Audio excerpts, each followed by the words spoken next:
So yesterday, till yesterday, what we have seen was what are the individual demand schedule, market demand schedule. Individual demand क्या होता है, market demand क्या होता है, उसके साथ डिमांड के डिटर्मिनेंट्स क्या होते हैं, डिमांड कौन से फैक्टर्स से अफेक्ट करती है, और what is the difference between increase in demand and expand in demand, और contraction in demand and decrease in demand. Also we have seen the difference between increase in demand and decrease in demand. हमने उसके साथ graphs भी देखे थे कुछ, और आज हम देखने वाले हैं जो आपने पहले भी देखा है और बहुत ही इजी लगता है शायद आपको, the law of demand. Okay, ये लॉ ऑफ डिमांड मार्शल ने लिखवाया था, मार्शल नाम के एक इकोनॉमिस्ट ने लिखवाया था. Okay, so are you able to hear me? Yes ma'am. Yes, okay, cool. So हम वही पॉलिसी यूज करने वाले हैं. मैं बहुत सारे सवाल पूछने वाली हूँ, आपको उसके सबके जवाब देने हैं. Otherwise we can declare this topic. Isn't it good, right? कि अगर आप जवाब नहीं देते तो हम दोनों भी मिलकर टॉपिक डिक्लेयर कर सकते हैं, और ऐसे नहीं होने वाला है. लेकिन ऐसे होना नहीं चाहिए, लेकिन अगर आप चाहते हो we can do that. Okay, let's start the law of demand. अब क्या कहता है ये लॉ ऑफ डिमांड? पहले तो आपको पता है हर बार प्राइस से डिमांड अफेक्ट होता है, प्राइस की वजह से डिमांड चेंज होता है. और हमने जो देखे थे, अगर आपको फंक्शंस याद है, तो उसमें हमने देखा था जिस चीज से आपकी दूसरी चीज अफेक्ट होती है, तो वो पहले चीज जिससे वो अफेक्ट हो रही है उसको हम बोलते हैं इंडिपेंडेंट वेरिएबल, और जो चीज इफेक्ट हुई जा रही है उसको हम बोलते हैं डिपेंडेंट वेरिएबल. ऐसे फंक्शन बोलता है, और हम उसको ही डिमांड का भी फंक्शन बनाने वाले. लेकिन उससे पहले लेट्स सी द डिमांड का law. Okay, other things remaining the same, मतलब बाकी सब चीजें कांस्टेंट है. यही चीज को सिटेरिस पैरिबस भी कहते हैं. क्या कहते हैं इसे? नाम क्या बोला मैंने अभी? सिटेरिस पैरिबस. क्या? Ceteris paribus. इसका मतलब होता है बाकी सब फैक्टर्स को कांस्टेंट रखना है और सिर्फ प्राइस और डिमांड के बारे में डील करना है. ओके, तो जब हम ऐसे डिमांड के बारे में और सिर्फ प्राइस के बारे में डील कर रहे होते हैं, that is a ceteris paribus principle. Okay, तो other things remaining the same, the quantity demanded of a commodity varies inversely with its price. Varies inversely with its price मतलब, जैसे इनवर्स मतलब एक बढ़ेगा एक घटेगा, एक दूसरा बढ़ेगा पहला घटेगा. ओके, सो क्रॉस हो गए वो. That inverse effect is a cross effect, अगर आप जानते हो तो. दैट विल बी, अगर प्राइस बढ़ता है तो डिमांड घटेगा in a cross direction. Simply अगर ये प्राइस है तो ये डिमांड होगा. That is inverse relation. तो ये बता रहे हैं the quantity demanded of a commodity, that is D of varies inversely with its price. Varies मतलब चेंज होता है, inversely with its price. If price falls then demand rise. Yeah, is there anyone? आप क्या बोल रहे थे, मुझे समझ में नहीं आ रहा. Okay, so if price falls then demand rises, and if price rises demand falls, vice versa. That is, अगर प्राइस कम होता है डिमांड बढ़ेगा, प्राइस बढ़ता है डिमांड घटेगा. ओके, ये हमने inverse relation. Yes, correct, inverse relation है ये. और इसके बारे में आज हम फंक्शन देखने वाले हैं अभी. सो क्या है function? D is equal to function of P, that is demand is function of price. समझ में आ रहा है कैसे बोलना है? D is equal to F of P जो बोलते हैं, इसे बोलेंगे D मतलब डिमांड, F मतलब फंक्शन, P मतलब price. So demand is a function of price. Okay, एक बार मुझे बोल के दिखाओ ये function. Demand is a function of price. बताओ क्या फंक्शन है, इसका नाम क्या है? Demand is a function of price. Correct, function of price. That's व्हाई ये जो लॉ है वो डिमांड का फंक्शन आपके सामने आकर रखता है. वो बताता है कि आपकी डिमांड प्राइस पे डिपेंड करती है. The law of demand describes the relationship between quantity demanded end the price of product. ये लॉ किसके बारे में बताता है? द रिलेशनशिप बिटवीन जो क्वांटिटी डिमांड की जाती है end the price of product. It states that the demand for a product decreases when with the increase in its price and vice versa while other factors are at constant. जब बाकी सब factors constant पे रहते तो आपकी मतलब आपकी जो demand रहती है वो प्राइस के बढ़ने पर या पडणे पर मतलब प्राइस वाढण्यावर आणि प्राइस कमी होण्यावर डिपेंड राहते. Okay, let's see. सो ये मार्शल ने लिखवाया था, the greater the amount to be sold, म्हणजे जितकी जास्त अमाउंट सेल केली जाईल, the smaller must be the price at which it is offered. जितकी तुम्ही जास्त अमाउंट सेल कराल तितकी त्या प्रकारच्या प्रोडक्टची त्या प्रकारच्या गुडची प्राइस कमी असली पाहिजे. Okay, which is offered in order it may find purchasers, so that लोक ती घेतील. सो असा विचार करा, जर तुम्हाला जास्त जास्त विकायचं असेल तर तुम्हाला त्याची प्राइस कमी कमी द्यावी लागेल किंवा कमी कमी ठेवावी लागेल तरच लोक ते परचेस करतील. सिम्पली असा विचार करा, तुम्हाला जास्त वडापाव विकायचे, ओके, पण वडापाव विकताना जर तुम्ही त्याची प्राइस 50 रुपये ठेवली तर विकले जातील का रे वडापाव? जातील? नाही जातील, म्हणजे कमी विकले जातील. ओके, एखादा माणूस असेल खूप श्रीमंत जो घेईल, ज्याला वाटत असेल अरे 50 रुपयाच्या वडापाव मध्ये आहे तरी काय खास, असं म्हणून घेईल. Please don't annotate it. Okay, पण अदरवाईज फारसं कोणी घेणार नाही. तेच तुम्ही तुमचा वडापाव तुम्हाला खूप लोकांना विकायचा म्हटल्यावर 7 रुपये 5 रुपये 10 रुपये अशा प्राइसला ठेवलात तर जास्त लोक घेतील, राईट? सो मार्शल असं म्हणतो की जितके तुम्ही जास्त जास्त विकण्याची इच्छा ठेवताय, जितकं जास्त तुम्ही ठेवण्याची विकण्याची इच्छा करताय तितकी तुमची प्राइस कमी असली पाहिजे, मगच तुम्हाला लोक येऊन ती तुमची जी वस्तू आहे ती विकत घेतील. और in other words, the amount demanded increases with a fall in price. म्हणजे जी अमाउंट डिमांड केली जाते तुमच्याकडे ती जशी प्राइस फॉल होते तशी तशी डिमांड वाढते. Okay, the amount demanded increases म्हणजे एखादीची डिमांड वाढते जेव्हा फॉल इन प्राइस होतो, अँड डिमिनिशेस म्हणजे कमी होते with a rise in price जेव्हा प्राइस मोठी वाढत जाते तेव्हा. सो तुम्हाला माहितीये प्रत्येक लॉला काही ना काहीतरी अझम्पशन्स असतात. इथे पण डिमांडच्या लॉला काही अझम्पशन आहेत ती तुमच्याकडे पुढे आहेत आणि तुम्हाला जेव्हा लॉ ऑफ डिमांड एक्सप्लेन करायला येतो इंट्रोडक्शन नंतर तुम्हाला स्टेटमेंट लिहायचं असतं लॉचं, ते अगदी परफेक्ट लिहायला लागतं. त्याच्यानंतर त्याच्यावरती थोडं एक्सप्लेनेशन लिहायचं असतं. मग मी तुम्हाला जे डिमांड शेड्यूल दाखवलं, इंडिव्हिज्युअल डिमांड शेड्यूल, ते ड्रॉ करायचं असतं. त्याच्यानंतर अझम्पशन्स लिहायचे असतात आणि मग एक्सेप्शन्स पण लिहायचे असतात. म्हणजे होल लॉट खूप मोठं लिहायचं असतं. फक्त जर तुम्हाला एक्सेप्शन्स विचारलेत, explain the law of demand and its exceptions, तर तुम्ही अझम्पशन छोटी आणि फार एक्सप्लेनेशन न लिहिता लिहून चालतात. एक्सेप्शन्स वर जास्त भर द्यायचा असतो. वेरॅज जर असं विचारलं असेल explain the law of demand तर तुम्हाला हे सगळं लिहायला लागतं.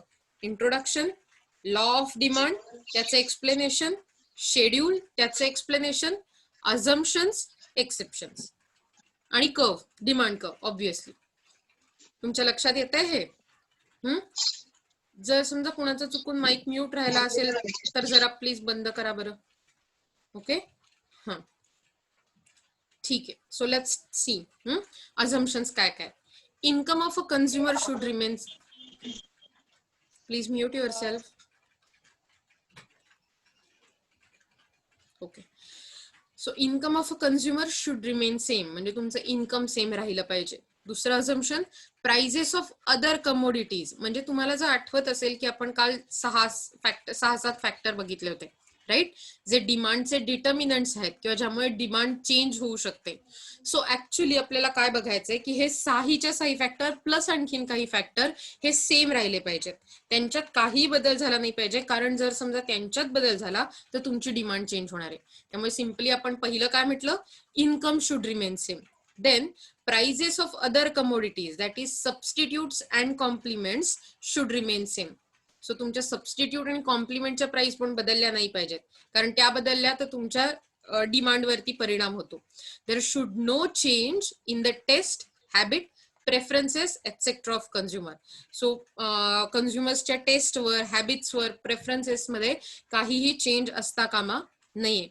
The size and composition of a population should be unchanged. म्हणजे पॉप्युलेशन वाढली नाही पाहिजे.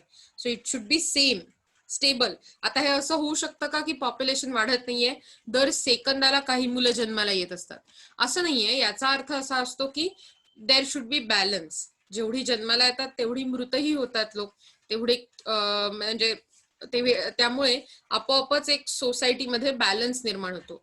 कंझ्युमर तेवढे बॅलन्स्ड राहतात. ओके, सो तो बॅलन्स असला पाहिजे, स्टॅबिलिटी असली पाहिजे. आता असा विचार करू शकता तुम्ही की हे मी काय बोलतेय. लक्षात ठेवा, आपण जेव्हा इकॉनॉमिक्स हा विषय म्हणून त्याला वाचायचा प्रयत्न करतो, शिकायचा प्रयत्न करतो, तेव्हा आपण माणसांच्या भावना त्यात फार बघत नाही. काहीच लॉ असेल जे माणसांच्या भावना कन्सिडर करतात. त्यामुळे सिम्पली जेव्हा मी पॉप्युलेशन स्टेबल असं म्हणते, तेव्हा मी असं म्हणत असते की जगण्याचा आणि मरण्याचा असा रेट इक्वल स्टेबिलाइज असला पाहिजे, विच इज आपण नॉर्मली बोलताना असं काही बोलत नाही. देर इज स्पेलिंग मिस्टेक आहे, ओके, ते एकदा चेक नंतर बघून घ्या. There is no change in climate and weather conditions. म्हणजे तुमचं क्लायमेट बदललं नाही पाहिजे. नाहीतर असा विचार करा की पहिल्यांदा भज्यांचा स्टॉल टाकला, पावसाळ्यात खूप चांगला चाललाय, हिवाळ्यात तसा कमी चालाय आणि उन्हाळ्यात तर बिलकुल काही गर्दी नाहीये. पण अचानक उन्हाळ्यात पाऊस जोरात धडाधड पडायला लागला तर अचानक त्या भज्यांच्या स्टॉलवर गर्दी होईल की नाही? बरोबर आहे ना? तुम्ही पण कराल ना गर्दी? हो मॅम. सो मग ती डिमांड बदलेल अचानक. भज्यांची प्राइस काही आपण कन्सिडरच करणार नाही. पाऊस पडतोय म्हटल्यावर 1 प्लेट भजी, 2 प्लेट, 15 प्लेट, किती पण विचार हवा तेवढा. सो ह्याच्यामुळे तुमची डिमांड बदलेल. सो आपल्याला ती पण वेदर कंडिशन्स आणि क्लायमेट पण सेम राहिलं पाहिजे. Tax structure should remain unchange. टॅक्सचं जे स्ट्रक्चर आहे ते पण विदाउट चेंज राहिलं पाहिजे, त्यात काही बदल नाही झाला पाहिजे. There should be no change in the quantity of money in circulation. म्हणजे अचानक इकॉनॉमी मधला पैसा वाढला, नव्या नोटा छापल्या गेल्या, किंवा गव्हर्नमेंटने जास्त स्पेंडिंग केलं, म्हणजे गव्हर्नमेंटचा खर्च वाढला की लोकांच्या खिशातले पैसे वाढतात, कारण गव्हर्नमेंट खर्च करतो. म्हणजे तो काहीतरी, गव्हर्नमेंट ही जी इन्स्टिट्यूशन आहे ती आयदर वे लोकांकडून, सिटीजन्स कडून काहीतरी घेते. मग काहीतरी लोकांकडून घेतलं की त्यांना रिटर्न मध्ये पैसे दिले जातात, म्हणजेच आपोआप लोकांच्या खिशातले पैसे वाढतात. सो मनी इन सर्क्युलेशन, म्हणजे सर्क्युलेशन म्हणजे वापरातला मनी वाढतो. ओके, सो तसंही नाही झालं पाहिजे, कारण जर मनी वाढला तर तुमचं इन्कम वाढेल, आणि इन्कम वाढलं तर काय होतं, आपली डिमांड चेंज होते. बरोबर. State of technology should remain constant. म्हणजे टेक्नॉलॉजी ज्याच्यामुळे वेगवेगळ्या प्रकारचे बदल घडून येतात ती सुद्धा कॉन्स्टंट राहिली पाहिजे. There is no change in market expectation. म्हणजे आपण जे काल बघितलं होतं की माणसं ऍक्च्युली एक्सपेक्ट करतात, स्पेक्युलेट करतात की उद्या प्राइस वाढेल, आणि उद्या प्राइस वाढेल असा विचार करून आज घ्यायला सुरुवात करतात. मग आजची डिमांड वाढते, पण कदाचित आजचीच प्राइस हाय असते. मग डिमांडचा लॉ प्रूव्ह होईल का? हाय प्राइसला जास्त डिमांड नाही. सो मार्केट एक्सपेक्टेशन पण चेंज नाही झाली पाहिजे. There is no change in the credit facility to consumer. Credit facility म्हणजे लोन देण्याची व्यवस्था. जर समजा असा विचार करा, प्रत्येक बँकांनी जाहीर केलं की आम्ही प्रत्येक आमच्या कस्टमरला 2 लाख रुपये लोन देणार आहोत विदाऊट व्याज. तुम्ही घेऊन जा आणि आम्हाला फक्त पैसे नंतर 6 महिन्यांनी परत द्या. तर काय होईल रे?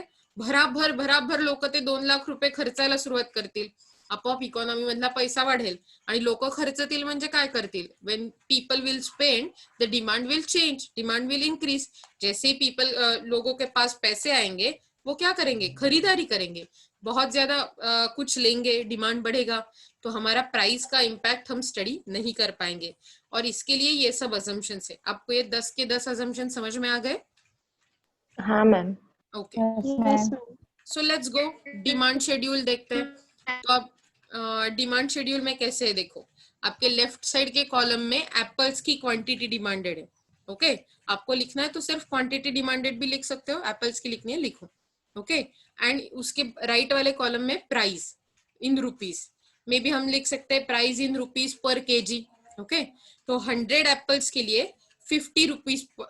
ऐसा कब हो रहा है कि 100 एप्पल्स 50 रुपीज में आ रहे हैं? ओके ठीक है, लेकिन ये सिनारियो में आ रहे हैं. ओके, 100 एप्पल्स के लिए 50 रुपीज हो रहे हैं, 200 एप्पल्स के लिए 40. मतलब ऐसा हो रहा है कि जैसे जैसे प्राइस कम होती जा रही है, 50 रुपीज में 100 एप्पल्स डिमांड किए जा रहे हैं. जब 40 हो गई डिमांड तो 200, 30 हो गई प्राइस तो डिमांड हो गई 300, 20 हो गई डिमांड हो गई 400, 20 से 10 हो गई प्राइस डिमांड हो गई 500। मतलब प्राइस जैसे गिरती जा रही है आपकी डिमांड उठती जा रही है या बढ़ती जा रही है, एक्सपांड होती जा रही है। उसके साथ उल्टा भी देख सकते हैं, अगर पहले 10 थी प्राइस तो हम डिमांड कर रहे थे 500 एप्पल, तो वो बढ़कर 30 हो गई तो हम डिमांड कर रहे हैं 300 एप्पल। अगर बढ़कर 50 हो गई हमारी डिमांड बहुत कम हो जाएगी, वो हो जाएगी 100 एप्पल। समझ में आ रहा है आपको? That is a demand schedule. अब उसके साथ हमें देखना है ये डिमांड का ग्राफ। ओके, तो ये ग्राफ हमें क्या दिखा रहा है? डिमांड कर्व हम जिसे बोलते हैं। ओके, प्राइस ऑफ एप्पल्स हमारे एक्स एक्सिस पे।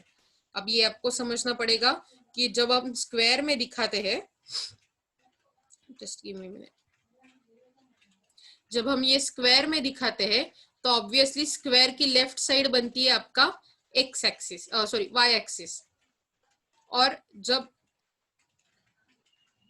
हम ऐसे दिखाते हैं तो स्क्वायर के जो नीचे वाला हिस्सा होता है वो होता है हमारा x axis. Yes, see somebody is chatting with me. Okay, hi Siddesh, I got your message but I don't know, we can talk later. Okay, if you have any difficulty please ask me. So this becomes our graph.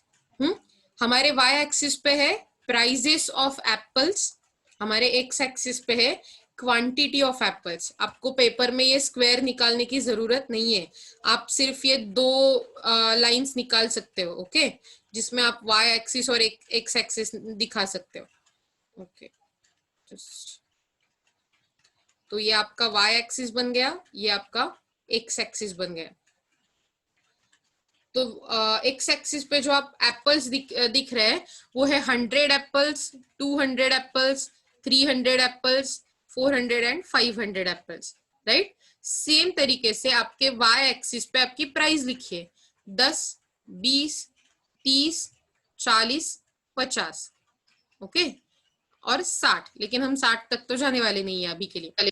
तो 50 apples का जब time था तो हमने 50 और 100 का ये point जोड़ दिया। ओके, समझ में आ रहा है? तो हमने ये पॉइंट फिक्स कर दिया जहां पर 100 से लेके ऊपर हम जहां पर गए और 50 से लेकर यहाँ पर ऊपर आए, ये दो लाइन जहां पर इंटरसेक्ट हुई वहां पर पॉइंट प्लॉट किया। सिमिलरली ये भी 40 और 200 वाला पॉइंट है, ये 300 और 30 वाला है, 400 और 20 वाला है, 500 और 10 वाला है। तो आपने क्या किया, ये जो पॉइंट है वो लास्टली सिर्फ जोड़ दिए आपके स्केल से। देखो एक सीधी लाइन अभी के लिए बन रही है, नॉर्मल डिमांड कर्व कभी सीधी लाइन नहीं रहता, हमने देखे थे वो स्लोप्स में, तब हमने देखा था वो कुछ कर्वेचर वैसे जैसा कुछ हो सकता है, राइट। तो हमने सिंपली क्या किया, हमने वो पॉइंट्स जोड़ दिए।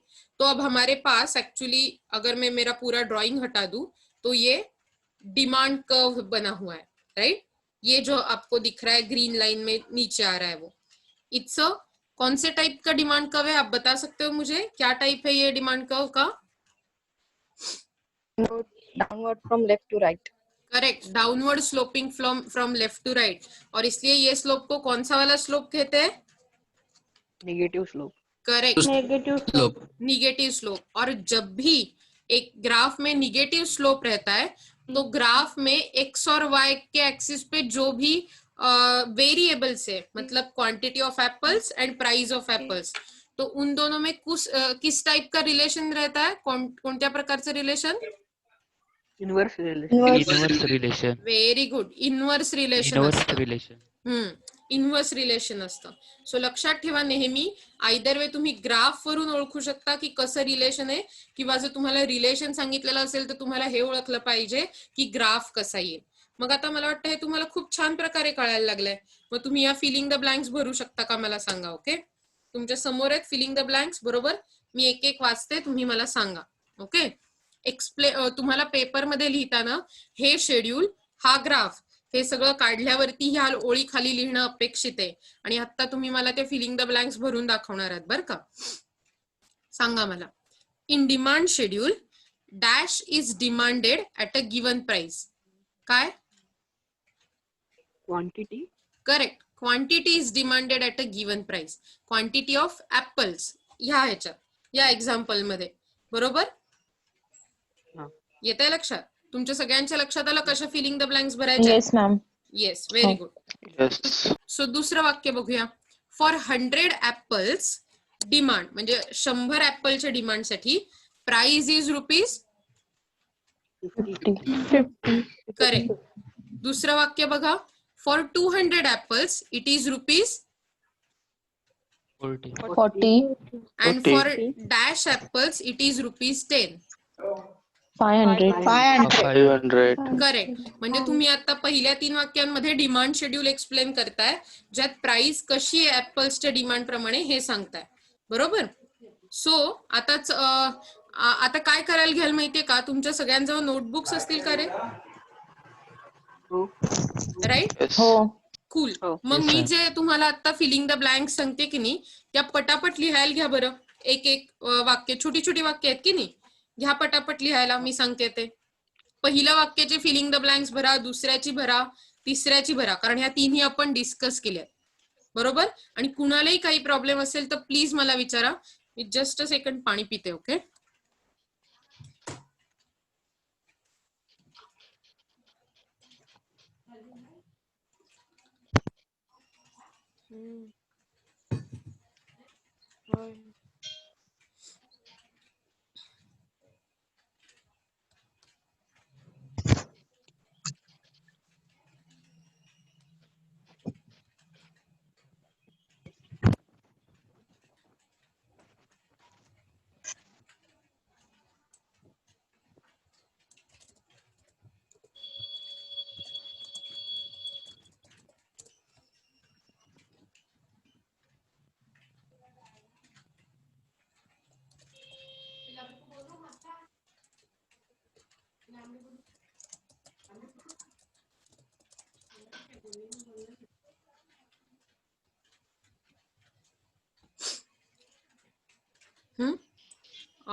तुमची झाली 3 वाक्य लिहून?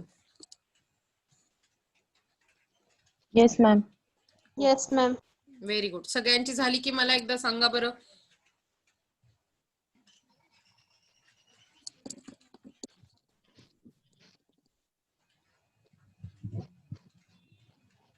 ओके. सो मला सांगा तुम्ही काय काय उत्तर लिहिले. पहिल्या फिलिंग द ब्लँक मध्ये तुम्ही लिहिलं असेल in demand schedule dash is demanded at a given price. काय लिहिलं तुम्ही उत्तर? क्वांटिटी. क्वांटिटी ऑफ ऍपल्स असं लिहा आत्तासाठी लिहिताना. ओके. क्वांटिटी नुसतं लिहिलं तरी चालणार आहे, पण क्वांटिटी ऑफ ऍपल्स लिहिणं जास्त बरोबर आहे. ओके. Quantity of apples. दुसरं बघा sentence. For 100 apples demand price is rupees 50. 50. लिहिलंय तुम्ही? जमलंय तुम्हाला लिहायला? Yes ma'am. Okay. Yes ma'am. पुढे बघा. For 200 apples it is rupees 40. 40. And for dash apples it is rupees 10. 500. Correct. Very good. I am very happy की तुम्ही मला खूप छान उत्तर देताय. ओके. पुढे बघा.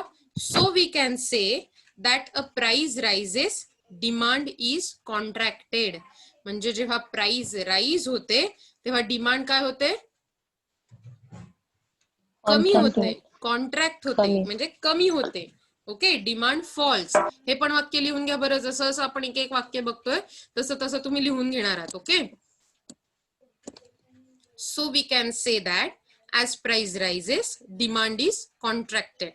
Similarly, as prices are lowered demand is higher.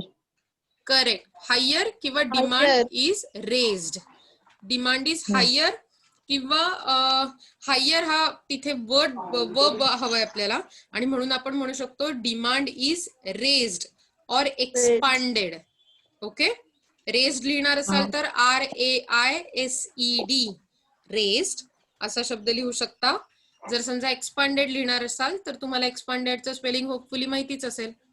Similarly as prices are lowered म्हणजे प्राइजेस कमी केल्या की तुमची डिमांड एक्सपांड होते. बरोबर? येस. ओके. सगळ्यांना समजलं इथपर्यंत? Yes, ma'am. Yes, ma'am. Okay, पुढचं बघा. इन द फिगर, आता तुम्ही या शेड्यूल वरनं इकडच्या ग्राफ वर आलाय. In the figure x axis shows Quantity of apples. Correct, Quantity of apples. very good. X axis shows quantity of apples and y axis shows Price of apples. Price of apple. very good. Price of apples. Very good. Okay, तुम्हाला हे वाक्य समजलंय सगळ्यांना की x axis वर quantity of apples आहे, Y axis वर price of apples. Price of apples. पुढेचं वाक्य बघा. The linear figure is demand curve, म्हणजे जी लाईन दिसते त्याला म्हणणार आहोत आपण डिमांड कर्व. बरोबर आहे ना Demand demand curve? Yes, ma'am. Yes, ma'am. Next वाक्य बघा. It is downward sloping as it has dash V E, म्हणजे निगेटिव्ह की Negative पॉझिटिव्ह लिहायचं आहे. slope. Correct. Negative negative slope. Slope from left to right. Correct. मग लिहा बरं हे वाक्य. It is downward sloping as it has negative slope from left to right. Right. पुढचं वाक्य बघा. It shows dash relation between price and quantity demanded. Inverse. Inverse. Correct. Inverse सगळ्यांना पटतंय? हो. Very good. So let's write. It shows inverse relation. इनव्हर्सचं spelling असतं INVERSE. Inverse relation between price and quantity demanded. Next one is as price rises demand falls, म्हणजे जशी price वाढते demand कमी होते. अँड ऍज प्राइस फॉल्स किंवा price जशी कमी होते demand Rises. Correct, demand rises. लिहा बरं ते वाक्य.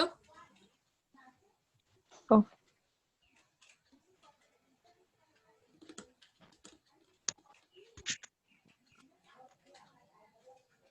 लिहिली तुम्ही 10च्या 10 वाक्य? Oh, Oh, ma'am. हो. म्हणजे बघा, ऍक्च्युली तुमच्या पेपरातली 10 वाक्य तयारच झाली आहेत, जी डिमांड लॉ एक्सप्लेन करण्यासाठी तुम्ही डिमांड शेड्यूल काढाल, मग डिमांडचा ग्राफ म्हणजे कर्व काढाल आणि त्याच्यानंतर खाली काय लिहाल हे ऑलरेडी तुम्हीच शोधून काढलंय. It's cool right? म्हणजे तुम्हाला आपोआप आता उत्तरं लिहिता यायला लागली असं म्हणता येईल आपल्याला. It's easy right this Oh, way. ma'am. Very good. आता बघा बरं पुढे काय याच्या. आम्ही 2 मिनिटं. हो sure.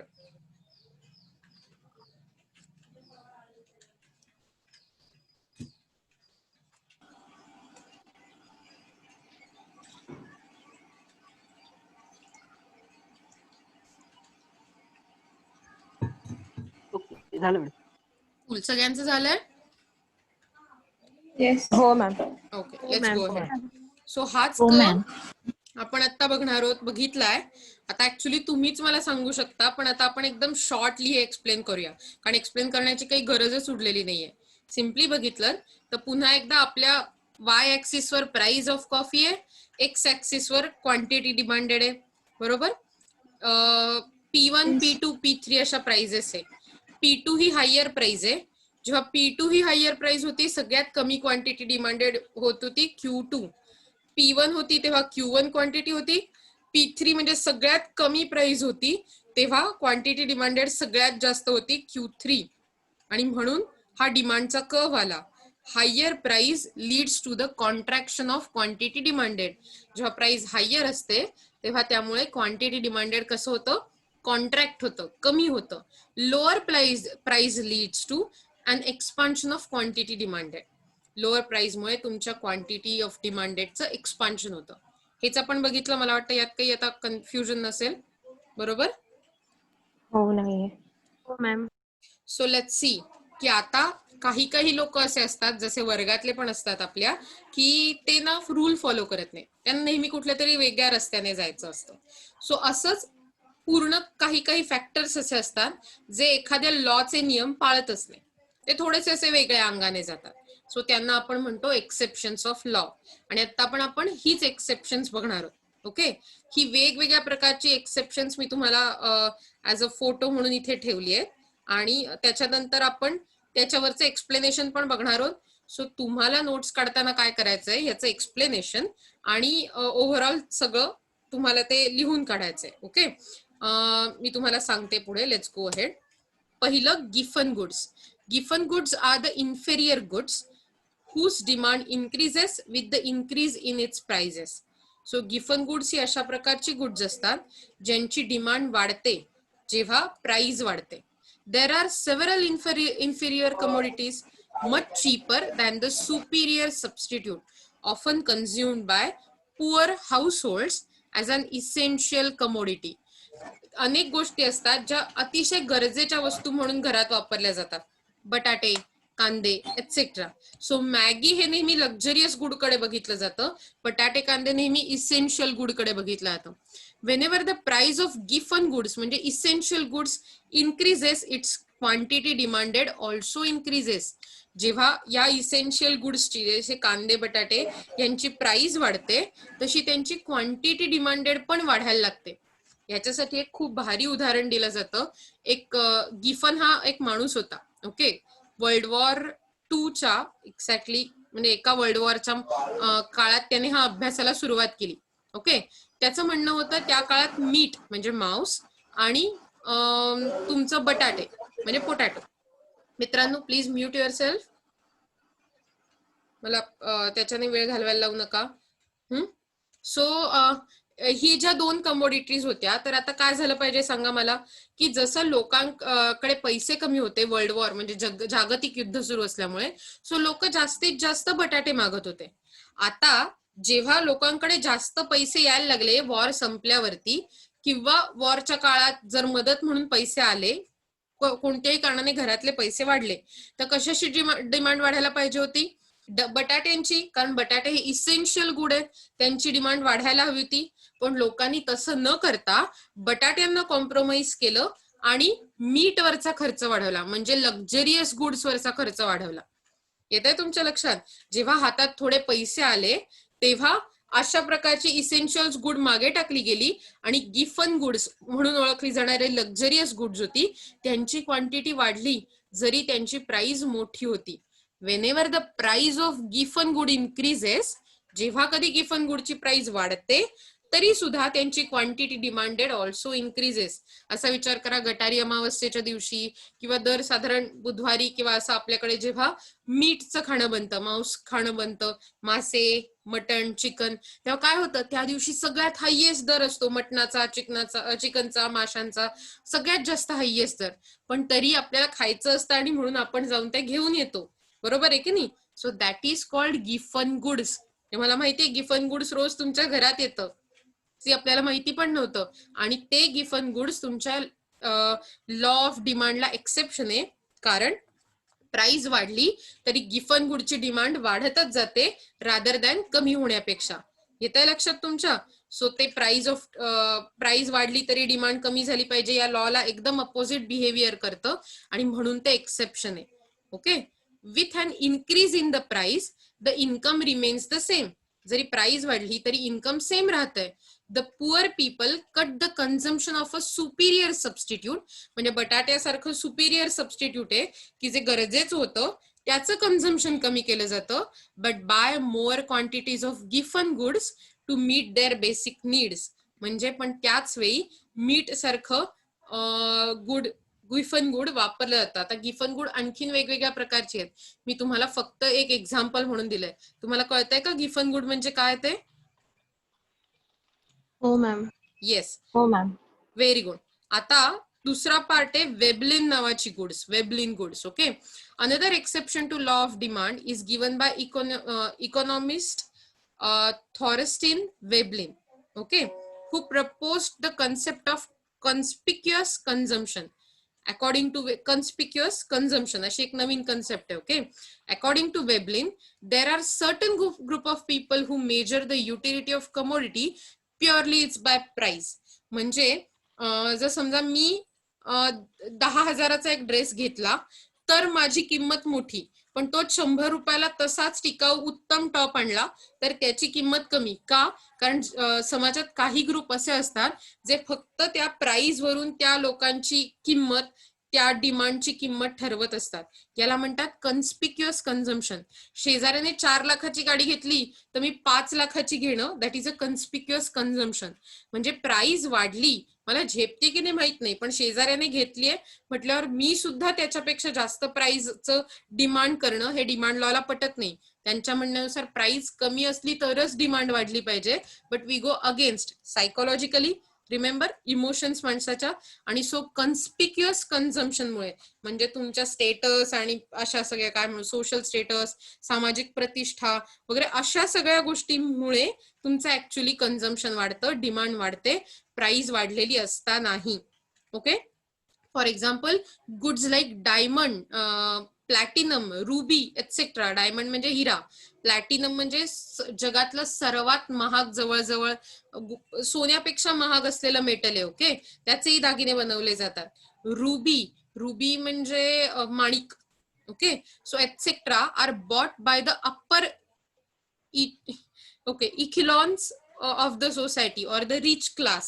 Echelons or echelons, I have to see the pronunciation. Okay. For whom the higher the price of these goods, the highest the prestigious value and ultimately the higher the utility of desirability of them. म्हणजे या लोकांसाठी काय असतं, जितकी value जास्त गोष्टींची तितके त्यांना ती डिमांड करायला आवडणार, तितकं त्यांच्या दृष्टीने डिमांड वाढणार. डिझायरेबिलिटी म्हणजे त्याची इच्छा वाढणार. ओके. सो गिफन गुड्स आणि वेबलिंग गुड्स. याच्यानंतर येतं price of change in expectation of prices change in future, that is speculation. याच्यात सगळ्यात मोठा सट्टा असतो किंवा याच्यात सगळ्यात मोठा उल्लेख केला जातो तो नेहमी शेअर बाजाराचा केला जातो. शेअर बाजारामध्ये जसंही तुमची प्राइस वाढत जाते तसे तसे शेअर घेण्याचं प्रमाण वाढत जातं, कारण लोकांना वाटतं उद्या प्राइस वाढेल, उद्या प्राइस वाढेल. जो आपण हाऊस बबल बघितला होता आणि ते डिमांडच्या लॉला अगेन्स्ट जाणार आहे. सो ते एक्सेप्शन आहे. मला वाटतं हे मी तुम्हाला काल एक्सप्लेन केलंय, सो मी तुम्हाला जास्त एक्सप्लेन करणार नाही. तुम्हाला जर काही अडलं तर मला विचारा. Ignorance. Often people are conceived as high priced commodities are better than low priced commodities, and the rest are they rest their purchase decision on such notion. खूपदा लोकांना असं वाटत असतं की ज्याची प्राइस मोठी त्याची क्वालिटी चांगली आणि म्हणून जास्त प्राइस ते लोक गुड घेतात, ज्याला आपण जनरली ब्रँडेड असं वगैरे म्हणतो. आणि त्यामुळे काय होतं, प्राइस वाढली तरी डिमांड वाढते. So that's a exception to your law. Emergency. आपल्या ह्याला 1 मिनिट उरलाय आणि मला काही पॉइंट एक्सप्लेन करायचे. सो आज मी तुमचं खरं पुढचं पार्ट घेणार नाहीये. सो असं करूया आपण की तुम्ही हे पुढचे जे 8 पॉइंट मी तुम्हाला पाठवते तुमच्या ग्रुप वरती ते वाचा आणि मग आपण पुढच्या ह्याच्यात ते थोडेसे डिस्कस करूया. पण तुम्ही आधी वाचा आणि तुम्ही मला एक पॉइंट एक्सप्लेन करा. ओके. तुम्हाला कोणते कोणते पॉइंट मला एक्सप्लेन करायचे आहेत बघा. Emergencies, change in fashion and taste and preference, conspicuous necessities आणि बँड वॅगन इफेक्ट. राहील लक्षात? 4 टाईप मी तुम्हाला आतापर्यंत 4 हो, मॅम. शिकवले. पुढचे 4 तुम्ही वाचायचे आणि मला एक्सप्लेन करायचे. चालेल? Okay ma'am. आज तुमच्या मॅम. अटेंडन्स साठी मी तुम्हाला लिंक पाठवते. 1 मिनिट द्या. कदाचित असं होईल की इंटरनेट जाईल तर मी तुम्हाला तुमच्या ग्रुप वरती ती लिंक पाठवेन. ओके. हा. किंवा मी आजची अटेंडन्स ऍज इट इज